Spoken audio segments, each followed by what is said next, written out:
The next speaker is Rittig. He's joining us from EPFL, and the title of his talk is Federated Learning for Chemical Engineering. That sounds super advanced and exciting, so the floor is yours, Jan. Yeah, thank you very much. Let me quickly share my screen. All right, can you see it? Yes, perfect. Okay, great. Yes, so my name is Jan Rittig. I'm a postdoc at EPFL in Lausanne. And today I'm going to be presenting our project on federated learning in chemical engineering, which I did with my colleague Clemens Kortmann back in Aachen, so at RWTH Aachen University, where I did my PhD. And the motivation for this project lies in the significant increase in machine learning applications for chemical engineering in recent years. In fact, machine learning has been applied on the molecular scale, for example, for property prediction, molecular design, also spectral analysis, and so on.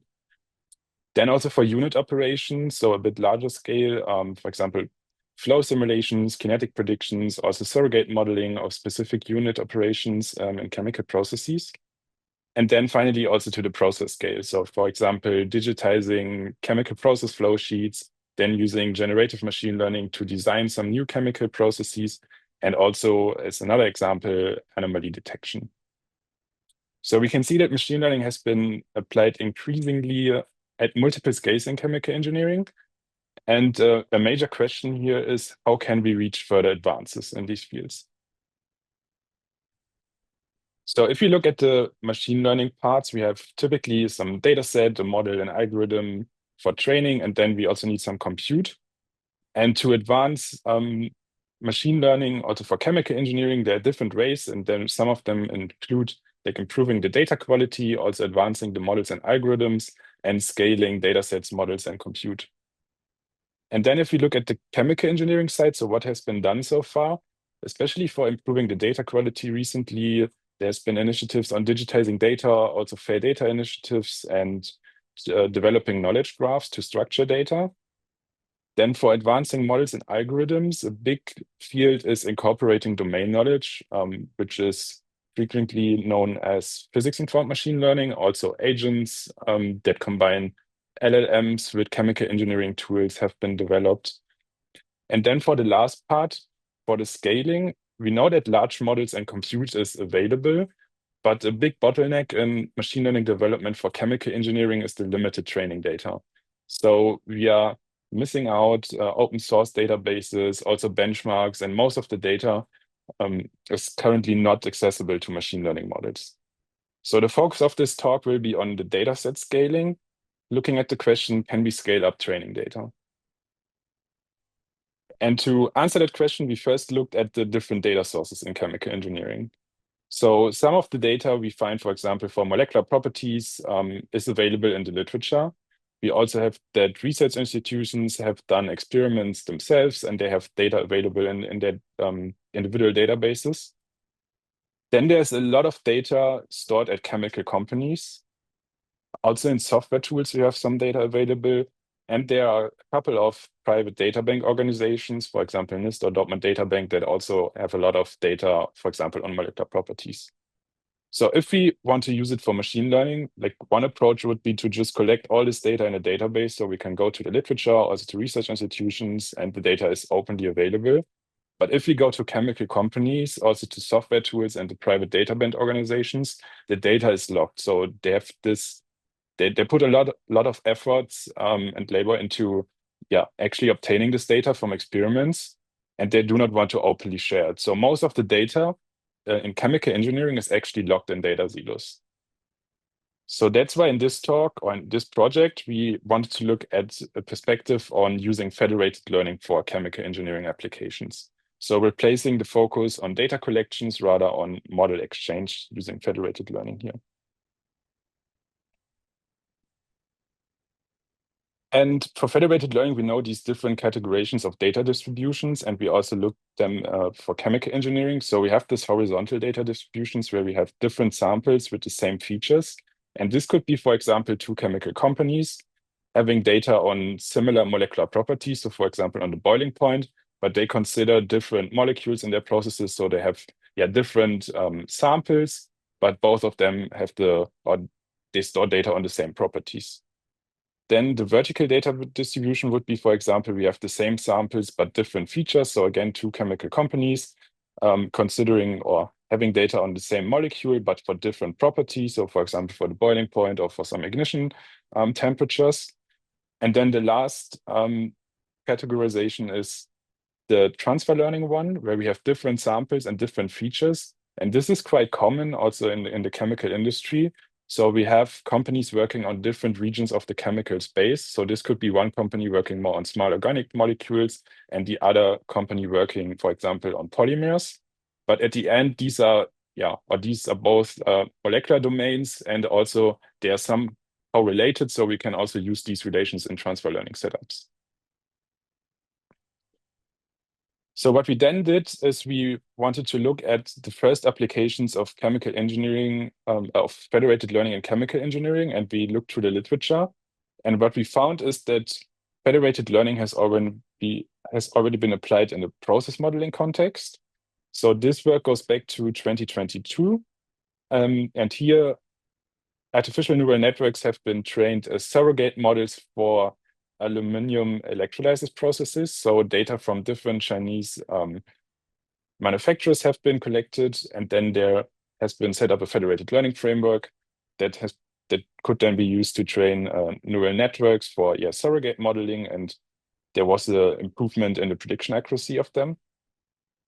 Then federated learning has been used for molecular property prediction, which is a quite active field in many domains, like also in the pharmaceutical domain, for example. Here's one example, the FedChem work, which used graph neural networks for pure component property prediction. And then federated learning has also been applied in process control context. So in this example, a model predictive control, where recurrent neural networks have been used for the control of two sequential reactors without exchanging information between the two reactors. So in this private setup, federated learning has been used. So these are the applications where federated learning has already been applied.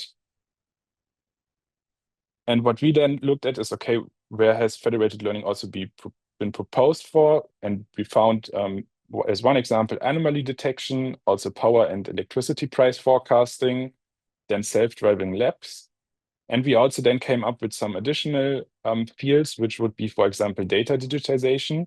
So machine learning, especially convolutional neural networks, have been extensively used for digitizing process flow sheets, which are at some chemical companies still on paper or in some formats that are not directly accessible to machine learning models. So you can use CNNs to detect different unit operations in these flow sheets and then digitizing them. But the problem here is, of course, the companies do not want to share all their process data. So it would be very interesting to use here a federated learning approach that a model can be shared that is trained on different processes, but the process data does not need to be exchanged. Same applies for process design. So generative AI has been used for flow sheet design. So designing chemical processes automatically by reinforcement learning. And again, here we have the same problem. The process data or process flow sheets are not publicly available, especially the ones from the chemical companies. So here, federated learning approach would also be very promising. Then extending molecular property prediction to mixture property prediction. So not only considering pure components, but rather mixtures of these components would be very interesting. And lastly, another very important field in chemical engineering is risk assessments. So we have this so-called hazard and operability studies, which are text-based and also can include multimodalities. And here, for example, large language models have been used to automatically assist in the generation of these studies. But again, like these studies are confidential, and because they include security information about the processes, so they cannot be openly shared. Again, here federated learning would be interesting to train these models. And what we did in our project to investigate the potential of federated learning for chemical engineering applications, we considered two different case studies. And the first one was about process modeling. So in this process modeling case study, we consider a distillation column in essence, what we have two different molecules here, and they're in a mixture. So we want to use a distillation column to separate them. So here's a schematic illustration of the distillation column. We have the mixture as the input, and then ideally we separate these two molecules, and we have like different inputs. So the feeds of the mixture can vary over time. So the composition of the molecules within the mixture can change. And what we model then is the system dynamics. Like if, for example, the feed composition changes, like how does the distillation column behave in this case? And then we have different parameters that we can change in these distillation columns. And one of them is this vapor flow rate here indicated with V. So if we have different vapor flow rates, also the system behavior of our distillation column will change. And it's challenging to model the system behavior. So what has been proposed by a colleague also from Aachen is to identify low-dimensional models to predict these dynamics, specifically by using these kind of autoencoder structure in combination with Koopman theory. I will not go into the details. We just need to know here there's a machine learning model which tries to model this system behavior. And to simulate a federated learning scenario, so we came up with this general challenge, which is that companies operate similar distillation columns, but under different conditions, and they typically also have limited data. So what we said here, we have 4 different chemical companies. They all operate the distillation columns, but at a different vapor flow rate. And they have already collected some data from their processes based on the operation of these distillation columns. And then we have a 5th company, which just has installed this new distillation columns, and they only have very limited data. So the idea is here that we can use a federated learning setup so that the companies can contribute to the development of these machine learning or these autoencoder models, and that the 5th company, even though it only has very limited data, can benefit from the experiences of the other companies without the need to share these data points. So the goal is here few-shot learning for this target process of the 5th company. So to simulate this scenario, what we did, we first created a data set with these different vapor flow rates for the individual clients, which are indicated in the different colors here. And then we compare 3 different scenarios. So the first one is that the 5th chemical company only uses the individual data and trains an individual model on that. Then we have this federated learning setup where we have the 5 companies collaborating and exchanging the models, and we implemented this with the Flower framework and called this scenario the federated few-shot learning one. And then as a baseline, we just imagine that the 5th chemical company has a data set of the same size as the other companies, just to compare like what would happen if the company had collected data on their own. And here we can see the results. So in this plot, we can see the test mean squared error of this machine learning model for the 3 different scenarios. And what we can see here is that the baseline model, like if the 5th chemical company had collected data on their own, compared to the target few shot, so where it only uses individual data, has a much lower error. But if we then apply this federated learning scenario where the companies exchange the models, we can get a similar error, even though the 5th chemical company has not collected any additional data. So in this case, the federated learning highly improves the few shot system identification of the distillation column, and is just highly promising in this case. And then as a second case study, we investigated mixture property prediction. And again, here we can start from the scenario of having a distillation column, but this time we're not looking at the system behavior, but rather look inside the distillation column. So we have these 2 components, and they somehow interact with each other. And we can use the concept from thermodynamics, which we call activity coefficients, which gives us some quantification of the non-ideal behavior of this mixture. So because this activity coefficient is needed for separation processes, it's very interesting for many chemical engineering applications, and it's highly desirable to predict these activity coefficients. So we have been developing machine learning models to predict these activity coefficients, and they are based on graph-based machine learning. So we start with the molecular structure, then we create these molecular graphs, and then we can use so-called graph neural networks, which give us first an embedding of the molecules. We again can employ GNN to give us some mixture representation. We can also use some additional features such as the temperature of the mixture, and then use the standard multi-layer perceptron to predict these activity coefficients. So again, we do not need to understand the details of these models here, but in general, we can use machine learning models, in this case, graph neural networks, to predict activity coefficients directly from the molecular structure. But again, a big problem here is that obtaining these activity coefficient data is very costly because we need to do lab experiments. So in a realistic scenario, we would have like different chemical companies having obtained activity coefficients for different chemical compounds or for different chemical species. And they, of course, do not want to share this data because it's very costly, but they all want better prediction models. So the goal here is to advance activity coefficient prediction without sharing the data. So we investigated here a federated learning scenario where the companies decide to collaborate to jointly train machine learning models for it. And we here came up with two different setups. So in the first one, we just assumed that the activity coefficient data is randomly distributed among the companies and that they decide to share the whole model. And in the second scenario, which is a more realistic one, we assume that we have a scaffold-based data distribution and that only parts of the models are shared between the companies. So looking at the first setup where we randomly split the data, so we have this chemical space, we just randomly split it, and here we used a data set that is openly available to simulate this federated learning scenario, and we separate it into 4 chunks of equal size. And then we set up this federated learning framework using Flower that is used then to train the different graph neural network models. And for the individual data sets, we split them into a training, validation, and test set, and we report the average accuracy over the test set and repeat this for 10 runs.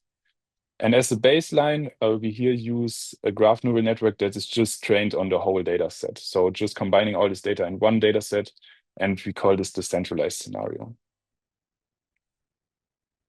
So the question that we here wanted to investigate, does federated learning provide a benefit for the clients? And here we can see the results for this first scenario. So we have again the test mean squared error of the machine learning model over the number of communication rounds of the federated learning training. And here the first round corresponds to like only the individual companies training their own model. So what we can see here in black is the centralized scenario, which has a constant mean squared error over all rounds because we just train it for one round. We use the whole data set. And then we have the global model of the federated learning and also the average client model, so the individual models that are trained on the individual data sets after each or in each round. And the interesting thing is that we can see here is that by using federated learning, and here especially the global model that is shared among the different companies, we can see that after about 30 communication rounds, we get a similar error compared to a centralized model that is trained on the whole data set. So even though the companies do not share the data and only train always on 25% of their individual, or using 25%, so their individual data set, we can see that federated learning enables the clients to achieve a similar performance to a model that is trained on the whole data set. So we saw that this is very promising in this scenario where the data is randomly split. And then for this more realistic scenario, we assume that the chemical space is separated based on scaffolds for the different chemical companies. So each company works on a different region of the chemical space. And what we also assume is that the companies have different sizes of data available. So one company, for example, has 40% of the data, while the other company only has 10%. Again, we report the average accuracy on the individual test sets. And we use a federated learning setup here with the shared model training. But what we assume here is that only this first part of the model is shared, while the other part, so this prediction head, remains private. And we use here the FedPer algorithm to train these models. So the question that we were interested here is, does federated learning also provide a benefit in these more challenging settings? And here we can see the prediction error. So again, the test mean squared error over the number of communication rounds for the individual clients. And the first thing is that we can observe here is that federated learning leads to model improvement for all the clients. so we can see a knowledge transfer across the chemical space. And if we now look at the individual clients, we can see, as expected, the client with the least data available, so only 10%, benefits the most. So the relative improvement in the accuracy is about 60%, while for the company with the most data available, so the 40%, we can see that the test accuracy only increases by about 17%. So in general, as expected, clients with less data benefit more than clients with more data. So what we conclude from that is that's definitely important, to create incentives for the different companies to participate in this federated learning collaborations. Yes, and with that, I would like to summarize. So we have seen that federated learning is largely underexplored for chemical engineering applications. And so we contributed here to identify promising chemical engineering applications for federated learning, and also proposed federated learning for system identification and mixture property prediction.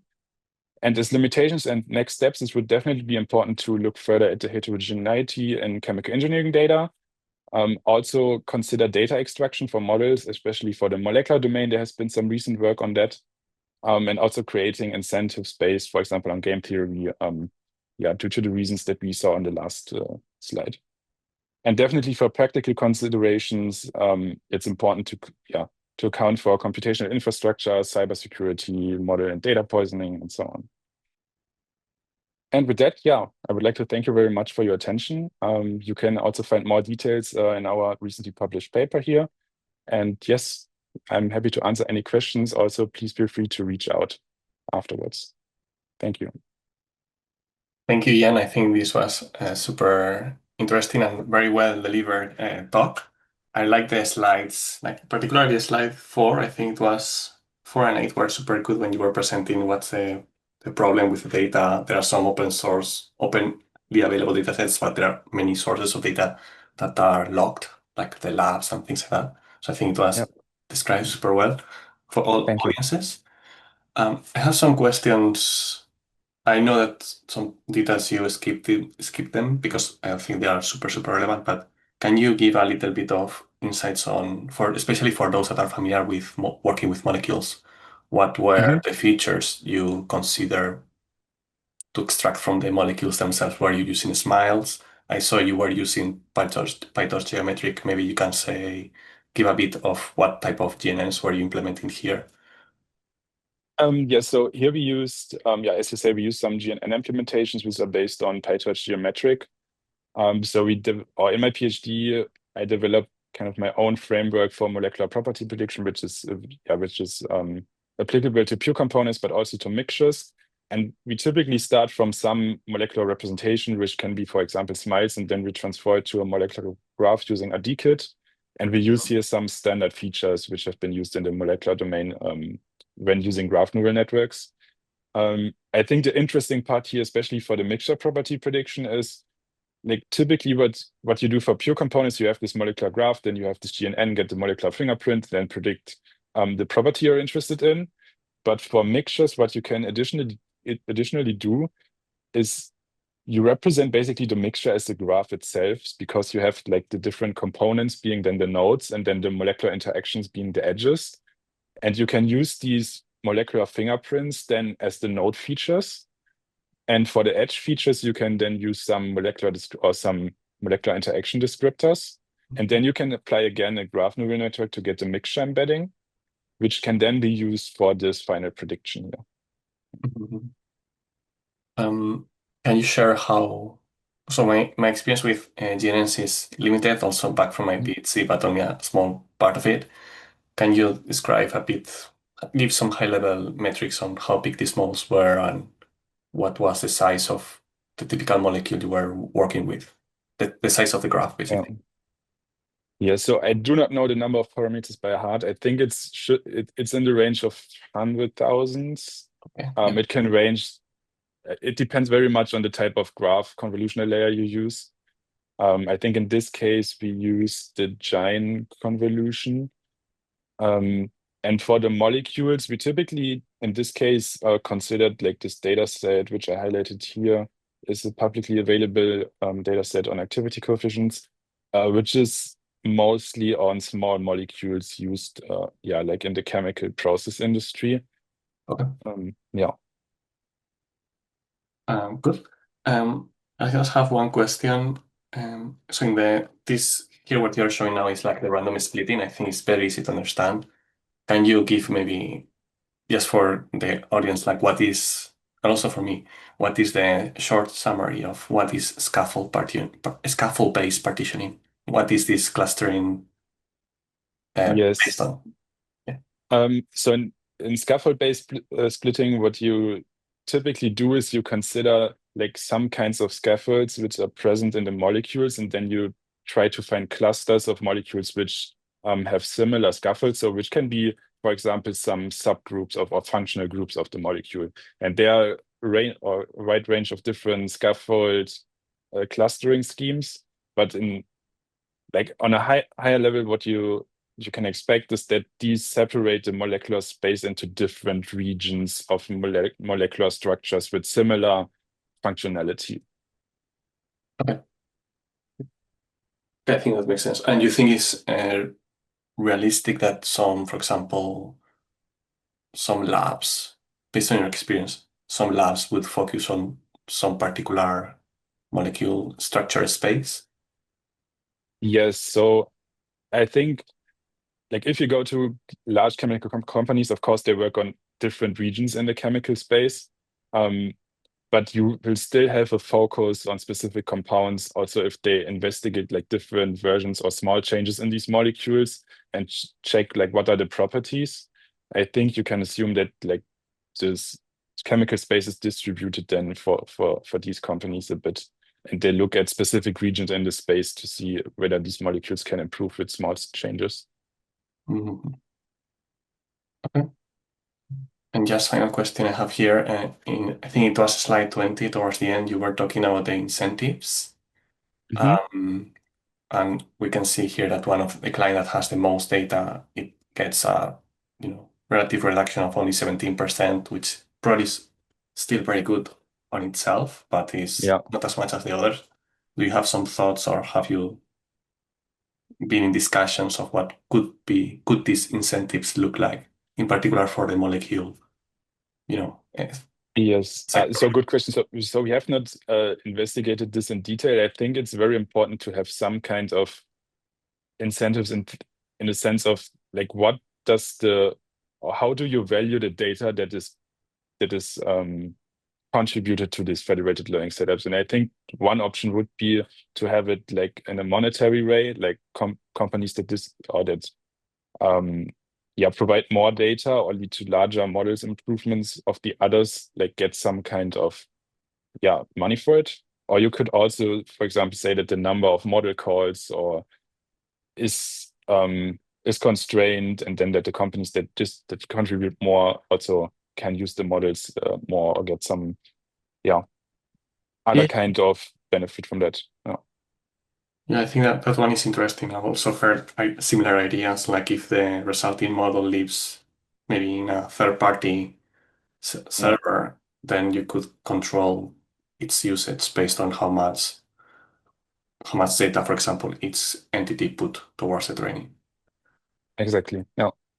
Interesting. I'm getting here some questions from X. I will just read the question. Okay. Just curious, have you looked into multimodal data for federated learning in the chemical engineering applications? Not so far. I think in general, like multimodalities for multimodal machine learning for chemical engineering applications have not been investigated too much, but I think it's very interesting. Like you have different scales in chemical engineering, but also like process descriptions vary from like images of the process flow sheet, but also textual descriptions. So it would definitely be interesting to investigate this further. Yeah. And one final question, and we will wrap up. Uh, from LinkedIn, it's a broad question, but maybe maybe you have some interesting ideas. How can we implement basically this federated learning with molecules for a more real life health use case? So here's more like processes in labs, but is there something that can be done maybe for more everyday usage? I'm not sure what is meant by more everyday usage. Like, Yeah, I'm not sure either, but well, we try. I think that's okay. nice. Okay. Yeah. Okay, well, thank you very much, Jan, once more for your presentation and for answering all these questions. I think this was super interesting. And if anyone out there is interested in Jan's work and all the research behind it, be sure to check his paper. Thank you. Thank you very much.